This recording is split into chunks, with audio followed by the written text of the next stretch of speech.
Welcome back to CAN, Caribbean Affiliate News. My name is Stefan Samuel. This segment of the news is sponsored by Total Caribbean Network.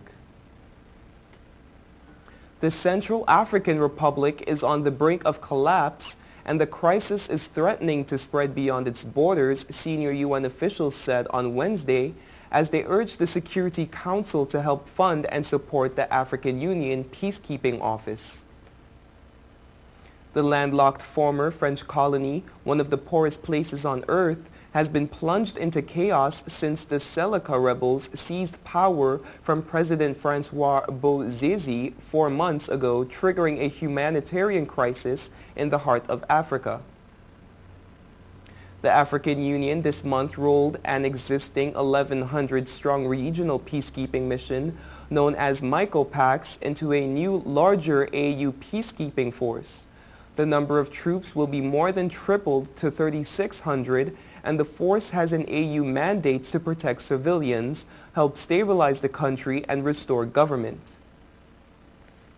Gay and UN Assistant Secretary General for Human Rights Ivan Simonovic both signaled to the Secretary Council that the AU force would not be enough to combat the crisis in the Central African Republic, which borders 6 other states.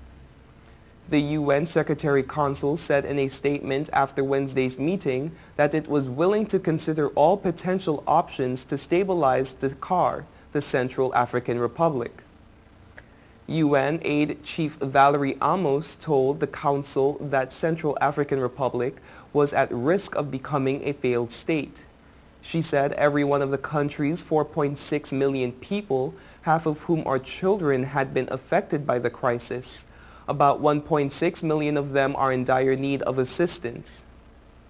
More than 2,600 people have been internally displaced, and nearly 60,000 have fled to neighboring countries.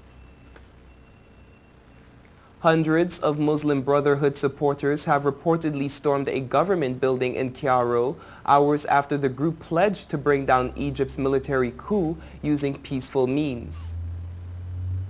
State TV said Islamists set to fire to the governorate's headquarters in the capital as the number of people killed in Wednesday's clashes rose to at least 525.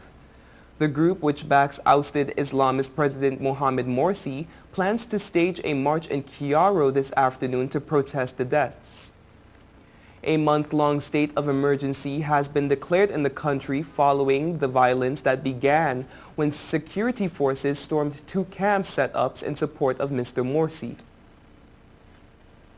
Brotherhood spokesman Gehad El-Haddad wrote on his Twitter page, "We will always be nonviolent and peaceful. We remain strong, defiant, and resolved." A spokesman for Egypt's health ministry told the Associated Press that the number of deaths had reached 525, which the Interior Ministry has said includes 43 police officers. Hundreds more have been injured. The Muslim Brotherhood claims more than 2,500 had died. Officials said 84 people, including Muslim Brotherhood members, have been referred to military prosecutors on charges of murder and burning churches. Hazim al-Beb Alawi, Egypt's prime minister, said they remained committed to the democratic process under a civilian state.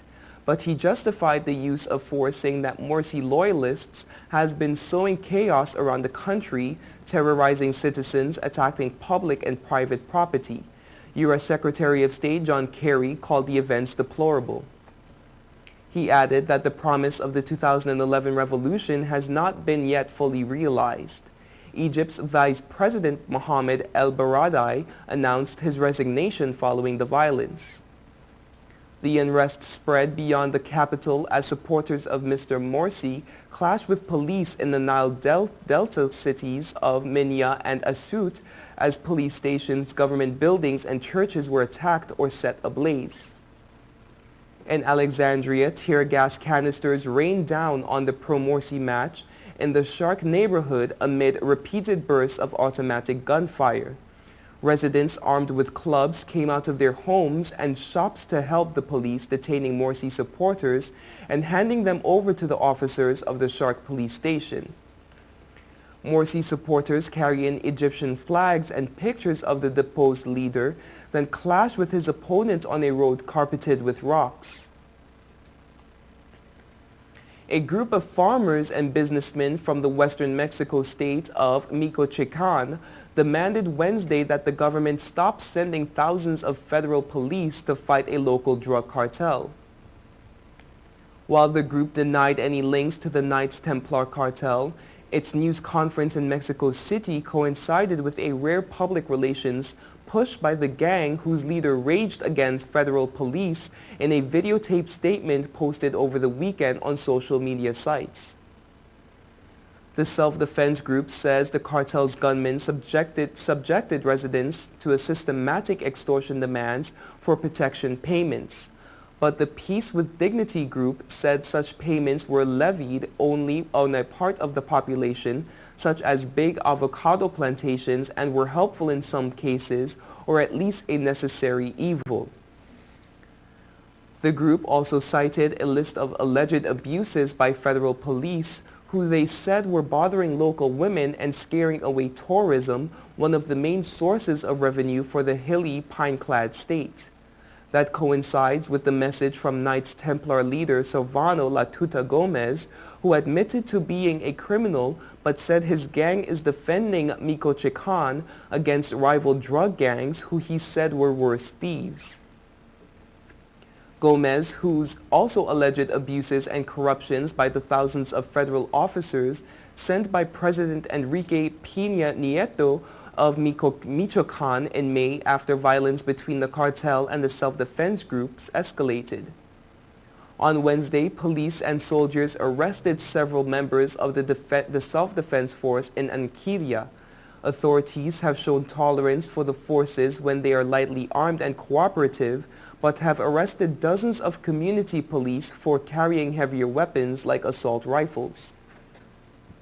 Federal securities officials did not respond to requests for comment or on whether the video was authentic or allegations against the federal police.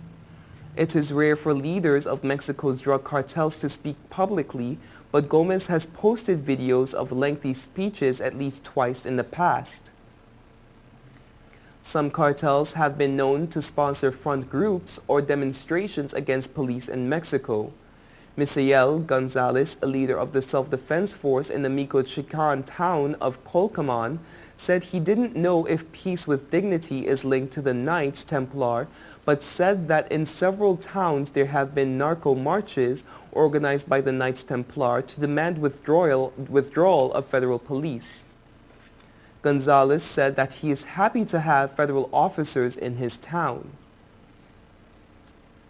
You are watching Caribbean Affiliate News. We will be right back.